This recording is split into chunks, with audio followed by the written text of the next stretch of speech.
Break के बाद स्वागत है आपका। उत्तर प्रदेश के विधानसभा लिए चलते हैं, जहां मुख्यमंत्री योगी आदित्यनाथ संबोधित कर रहे हैं। वह इस सदन के सभी माननीय सदस्यों के संज्ञान में बहुत आवश्यक हैं।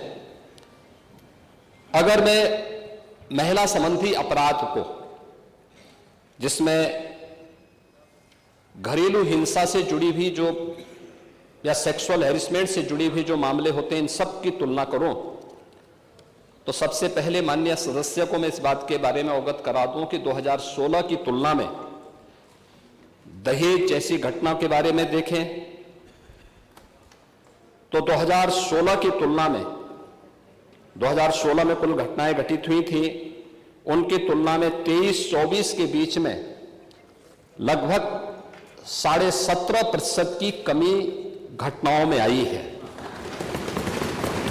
बलात्कार की घटनाओं में 2016 की तुलना में अगर 23-24 में हम उसकी तुलना करें, इसमें 25.30% की कमी दिखाई गई है।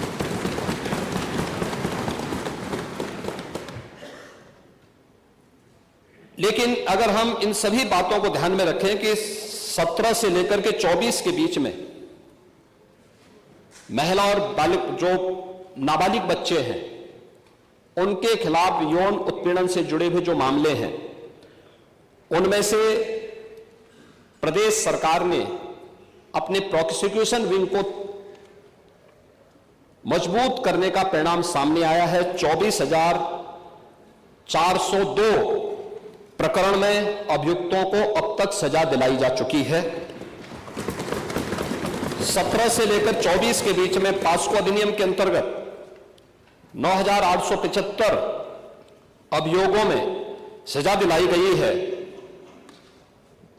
2022 से 24 के मध्य में महिलाओं के विरुद्ध पास्को अपराध में न्यायालय के द्वारा 16,718 अभियुक्तों को सजा दी गई है, जिनमें 21 को मृत्युदंड,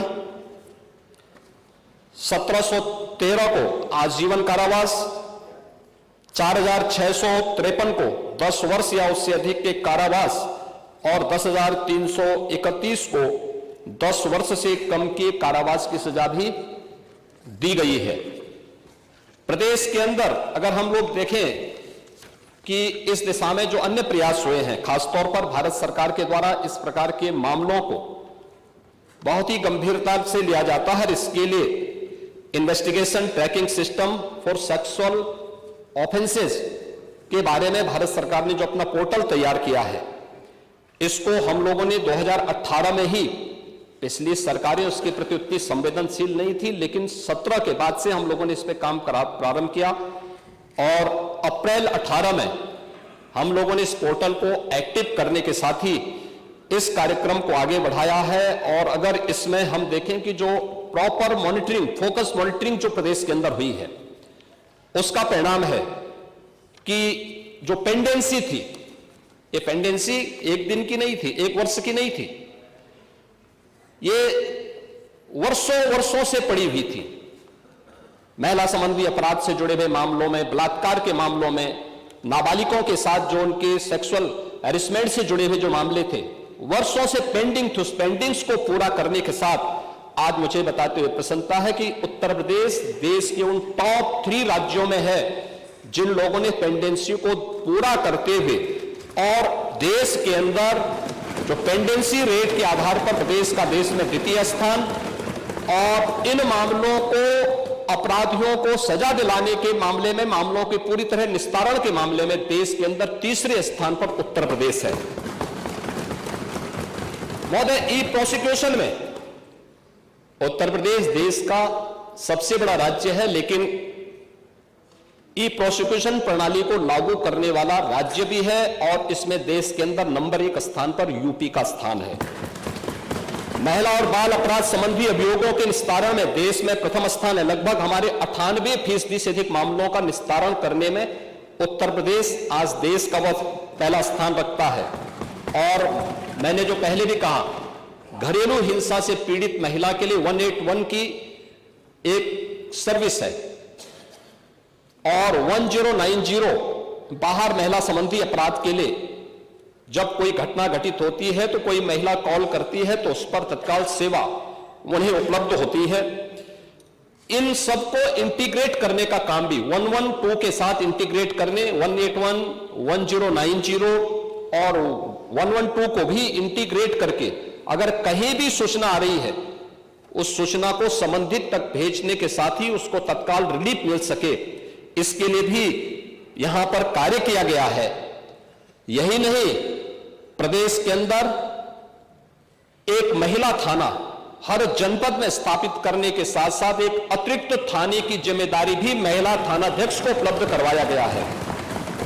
और हर थाने में जो प्रदेश के अंदर 1585 थाने हैं, इन 1585 थानों में महिला हेल्प डेस्क अलग से बना करके एक व्यवस्था बनाई है। और 2020 से हमारी सरकार पूरे प्रदेश के अंदर मिशन शक्ति के एक अभियान को आगे बढ़ा रही है।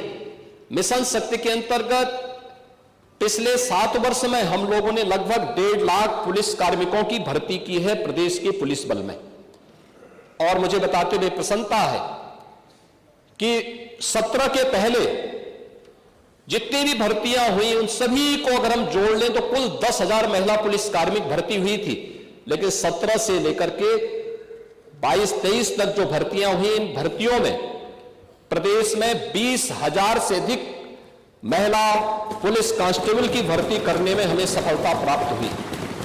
यानी आजादी के 70 वर्षों में जितनी भर्ती हुई थी महिला, उससे दुगनी भर्ती अकेले 5 वर्ष के अंदर हमने पुलिस महिलाओं को यहां पे भर्ती किया। पुलिस की भर्ती में उनकी 20% हॉरिजॉन्टल आरक्षण की व्यवस्था उन्हें प्राप्त हो सके, इसको अनिवार्य रूप से प्रदेश के अंदर लागू किया। लखनऊ, गोरखपुर और बदायूं में महिला पीएसी की बटालियन के गठन की कार्रवाई को भी आगे बढ़ाया। लेकिन जो पुलिस कार्मिक महिलाएं भर्ती हुई थी वे केवल एक कांस्टेबल के रूप में ऑफिस के कार्य को या थाने तक ही अपने को सीमित न रखे, बल्कि महिलाओं की सुरक्षा के साथ साथ शासन की योजनाओं को महिलाओं तक पहुंचाने के लिए उनकी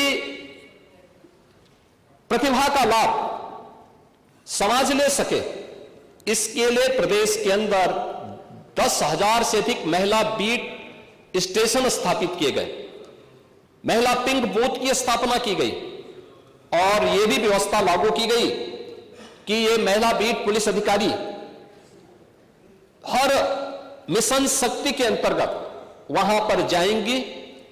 वहां पर सप्ताह में एक बार जाकर के महिला संबंधी घरेलू हिंसा का हो या बाहर की सुरक्षा से जुड़े हुए कोई मुद्दे होंगे, इन पे तो चर्चा करेंगे ही, इससे संबंधित समाधान भी निकालेंगे। लेकिन इसके अलावा महिलाओं से संबंधित, उनकी सुरक्षा से संबंधित जो भी या उनकी स्किल डेवलपमेंट से संबंधित या उनके स्वावलंबन से संबंधित कौन सी स्कीम केंद्र या राज्य सरकार की है, इनसे भी गांव की महिलाओं को अवगत कराएंगे। और ये मिशन शक्ति का एक कार्यक्रम प्रदेश के अंदर लगातार ये जारी है और इसके बहुत अच्छे परिणाम भी हम सबके सामने देखने को मिले हैं। ये सरकार महिला सुरक्षा के प्रति पूरी तरह गंभीर है और उस गंभीरता का परिणाम ही है कि प्रदेश के अंदर इस सरकार ने आने के बाद सबसे पहले शोधों पर लगाम कसने के लिए जो कार्रवाई की एंटी रोमियो स्क्वाड का गठन, उसका एक उदाहरण है। और मुझे बताते हुए दुख है कि एंटी रोमियो स्क्वाड का जब हमने गठन किया था सबसे पहले समाजवादी पार्टी ने इसका विरोध किया था, उसने विरोध किया था। और मुझे बोलने में भी कोई संकोच नहीं है कि महिला संबंधी अपराध से जुड़े हुए ज्यादातर मामलों में समाजवादी पार्टी से डायरेक्ट या इनडायरेक्ट जुड़े हुए लोग उसमें इन्वॉल्व पाए जाते हैं। और यही नहीं, महिला संबंधी अपराध में ये उस पीढ़ी का प्रतिनिधित्व करते हैं, ये उस पीढ़ी का प्रतिनिधित्व करते हैं जिस पीढ़ी ने कहा था, जिसने कहा था कि लड़के हैं गलती कर देते हैं। ये महिला सुरक्षा की बात क्या करेंगे? ये महिला सुरक्षा के लिए तो समाजवादी स्वयं ही एक गंभीर खतरा है। और इसीलिए महिला सुरक्षा के बारे में प्रदेश सरकार पूरी तरह सचेत है, सक्रिय है। हर बेटी को भी, हर व्यापारी को भी सुरक्षा प्रदान करने के लिए पूरी तरह प्रतिबद्ध है। प्रश्न संख्या 2 शरीर प्रधान। माननीय मुख्यमंत्री जी, आपने बताया इतने को हमने दंडित कराया, तो क्या पूछा गया था कुल कितने घटनाएं हुई? तो जो दंडित हो जाते हैं कोर्ट से, उन्हीं को आप घटना मानते हैं कि जो घटनाएं घटती हैं उनको भी घटना मानते हैं? यह स्पष्ट कर दें, कुल कितनी घटनाएं घटित हुई? आपने नेता प्रतिपक्ष, मैं आपका सम्मान करता हूं और आप दो बार इस माननीय सदन के अध्यक्ष के रूप में अपनी सेवाएं दिए हैं और आपने पहला प्रश्न किया है आज यहां पर। पहले तो आपके चयन के लिए मैं आपको बधाई देता हूं। ठीक है, अलग विषय है कि आपने चचा को गच्चा दे ही दिया। चचा बेचारा हमेशा ही ऐसे ही मार खाता है, उनकी नियति ही ऐसी है, क्योंकि भतीजा हमेशा भयभीत रहता है। लेकिन आप इस सदन के एक वरिष्ठतम सदस्यों में से हैं, आपका मैं सम्मान करता हूं। मैंने आपको पहले भी बताया कि 24,000 जो महिला संबंधी अपराध थे प्रदेश के अंदर 2016 में, अगर हम देखेंगे तो बलात्कार की जो घटनाएं घटित हुई थी वह 1838 हुई थी। लेकिन अगर मैं 24 के अंदर की घटना बताता हूं, इनकी संख्या है 1373। और मुझे लगता है ये घटनाएं बताती है 25% से अधिक की कमी इस बारे में बताती है कि अपराधी आबादी तो बढ़ी होगी इस दौरान। तो उत्तर प्रदेश विधानसभा में मुख्यमंत्री योगी आदित्यनाथ अपनी बातों को रख रहे थे और घटते अपराध पर बकायदा आंकड़ों के साथ मुख्यमंत्री ने यह बताया कि 2024 में पहली की तुलना में अब 25% कमी आई है आपराधिक घटनाओं में। और यह वक्त एक छोटे से ब्रेक का हो चला है, आप देखते रहिए कशिश न्यूज।